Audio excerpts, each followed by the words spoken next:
Alright guys, today is April 15th.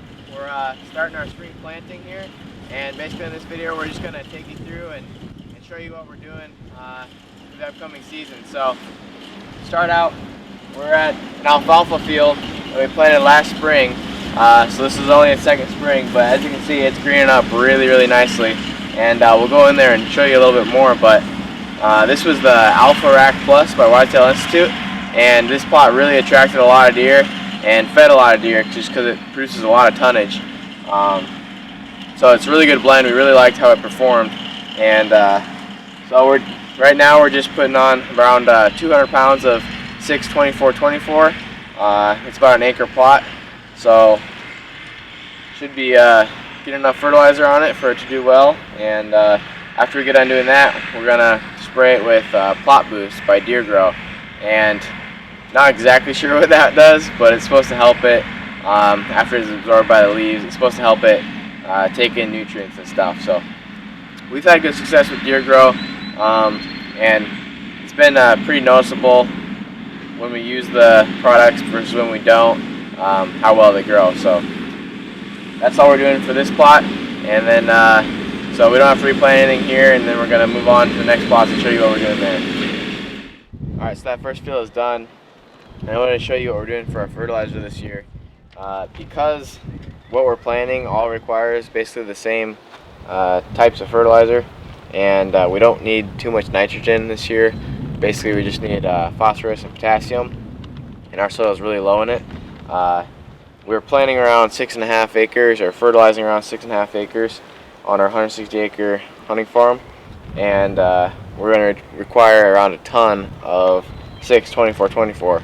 So rather than buying 52 or whatever it came out to, rather than buying that many bags of 6-24-24 and spending over $1,000 on it, we got it for a lot cheaper, less than half the price of that when we bought it in bulk. And we just went to our local ag distributor place and put it on this flatbed trailer, and got a lot cheaper that way. So it wasn't too much harder, and like I said, less than half the price. So definitely the way to go if you know what you need and you need a lot of it. And all we're doing to measure it out is we just have rings around the cedar, and we're just filling it up and measuring it that way. So works out pretty good for us.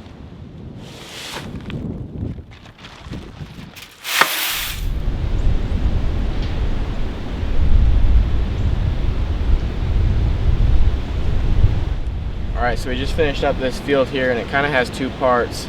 The first part has been there for I think 2 years, but it's only its second spring. We planted it in the fall one year, and it's basically just a really lush clover field, maybe a quarter acre on the side of this little buffer strip of trees here.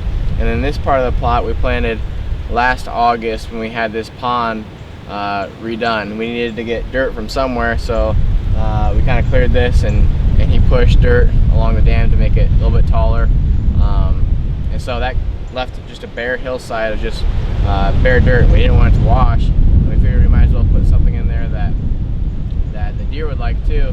So we just planted it in the Whitetail Institute Clover Plus, and we did no preparation. Like I said, it was just bare dirt from bulldozing, no fertilizer, no cold backing or anything. We just spread the seed and let it be, and it actually came up pretty well last fall, and as you can see now it's doing fairly well for sure. So now we're actually taking time to fertilize it, and we spread I think 150 or 160 pounds between this little half-acre total area of clover here, including the dam.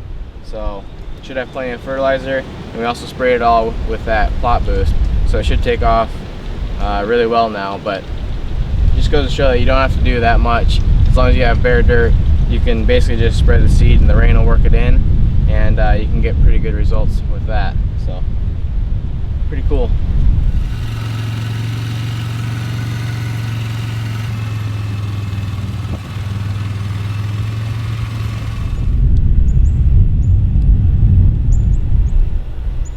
Alright, so the next thing we're doing is just fertilizing these apple trees. We planted these last spring, and we think they're on their 4th growing season because we bought them potted, and they were actually pretty big when we bought them. So we're fertilizing them today, and basically all you need is just a balanced fertilizer. A 12-12-12 is what we're using, and basically all you do is we're taking about a pound of it. They say you want about a pound per inch of tree diameter, and I am an expert because I read this on WikiHow. And you just want to sprinkle it starting around a foot from the base of the tree down basically around the drip line of the tree.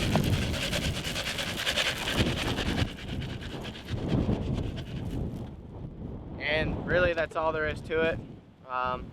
This should give the tree everything it needs to grow and be as productive as possible. They did try to bear apples already last year, and we ended up popping them off. And we're probably going to do the same thing this year, just to try to get them to force all their energy into getting bigger instead of producing fruit. So that's the plan with these. Should be good to go. That's a pretty cool hat. Where'd you get it? I got it at brunkoutdoors.com. Oh, really? I heard those guys are pretty cool. Yeah, I like their content. They look like they know what they're talking about for the most part, and they seem like good guys. Yeah, I just wish Trevor wasn't on it as much. He really ruins it all. Anyway, guys, if you guys want to show your support and pick up a Brunk Outdoors hat, we have 3 options now available. I'll get this other one here. And so yeah, they're finally available. We put a lot of work into them, and we finally have them all. We have limited quantity, but our website is now live, and you can go pick them up if you're interested, and go to brunkoutdoors.com. The link will be in the description box. So thanks for all the support, guys.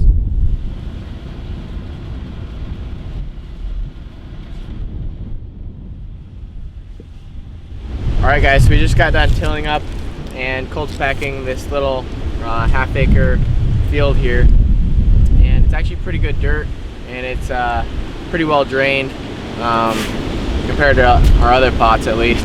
So we're going to be putting it in the Alpha Rack Plus by Whitetail Institute, and basically it's just a blend of forage alfalfas, their imperial whitetail clover, and chicory.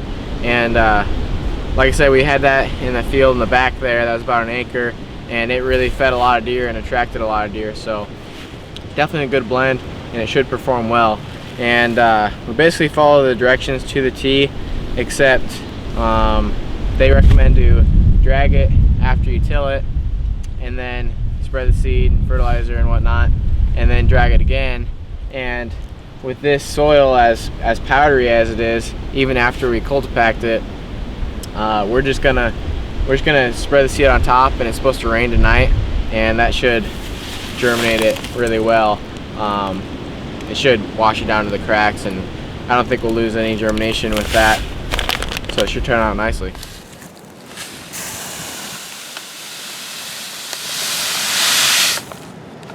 One thing I wanted to say was we're not sponsored or affiliated with Whitetail Institute in any way, but we have had great success with the products. And I know a lot of times it's recommended that you make your own mixes from your local ag co-op or whatnot. And we've done that in the past and had pretty good results, but we just like how simple it is to just buy the Whitetail Institute and support a hunting company, and they just make awesome products. You know it's going to be blended right, and you're going to be getting basically the best food plot designed for deer, which is exactly what you want.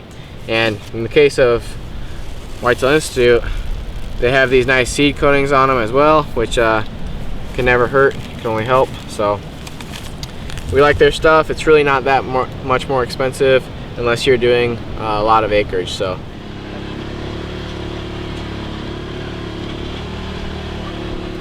alright, so we're down here in this field in this bottom here, and it's only around probably a third of an acre, so it's pretty small, but this is by far the best dirt we have on our whole property. And we decided to do the Imperial Whitetail Fusion, which is their Imperial Whitetail Clover and their chicory. And we picked this for this location because it is in kind of a bottom here, and so it should hold moisture pretty well. It should have plenty of moisture for the clover to really grow well. And this is also our best dirt, so we should just have giant leaves on our clover that the deer really love. And I think it'll turn out really well. But we tilled it up, cultipacked it, and now we're just going to spread the seed, and the rain will wash it in the rest of the way. So I'm going to do that now. We also spread, I think, around 70 to 80 pounds on this little food plot of that 6-24-24 that we had got in bulk. So it's ready to go.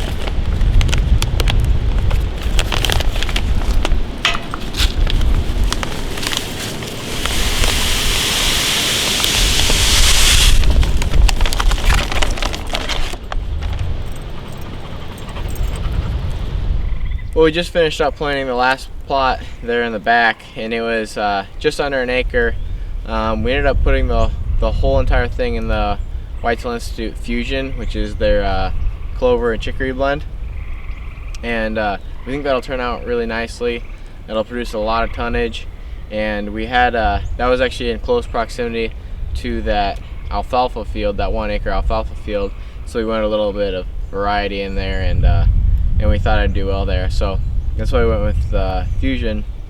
And I wanted to wrap up the video now because this is all the planting we're going to be doing for this weekend until we do around 3 acres of beans in the upcoming weeks. But I want to wrap up the video and point out an observation that I've been noticing just driving around the farm here. And right now I'm standing next to this multiflora rose bush, and you notice I've been noticing that seriously every single twig has basically been browsed on by deer. And it's not necessarily a bad thing, but imagine eating a rose bush. It's not gonna I mean, it's not a preferred browse. So if they're browsing on all of these multiflora rose bushes, it's definitely a sign that the limiting factor around here is there's not enough food. And that makes sense. You know, you can kind of see it from the aerial photo. When you look at it, it's basically all just timber around here, and then some pastures that don't really have much in them anyway. But there's definitely a limiting factor around here is just tonnage of food, and basically that's all we're trying to do is just increase that tonnage. And last August we brought a bulldozer in, and he ended up clearing out around 4 more acres of fields for us. So that should really help increase the overall amount of food here and get us in the right direction. But like I said, we're going to be doing around 3 acres of beans here in the upcoming weeks, and that'll produce really good summer attraction, and hopefully 3 acres will be enough so we can keep some through the hunting season. But not sure that'll happen. Every time we plant beans, the deer just devour them, so we're gonna give it a shot and see what happens. But we definitely have a lot more perennials now, and they'll be producing a lot of tonnage of food, so hopefully they'll stick around and we'll be able to keep more deer on the property. But anyway, if you guys enjoyed the video, if it was entertaining or helpful for you, make sure you hit the like button and subscribe to Bronc Outdoors. Thanks.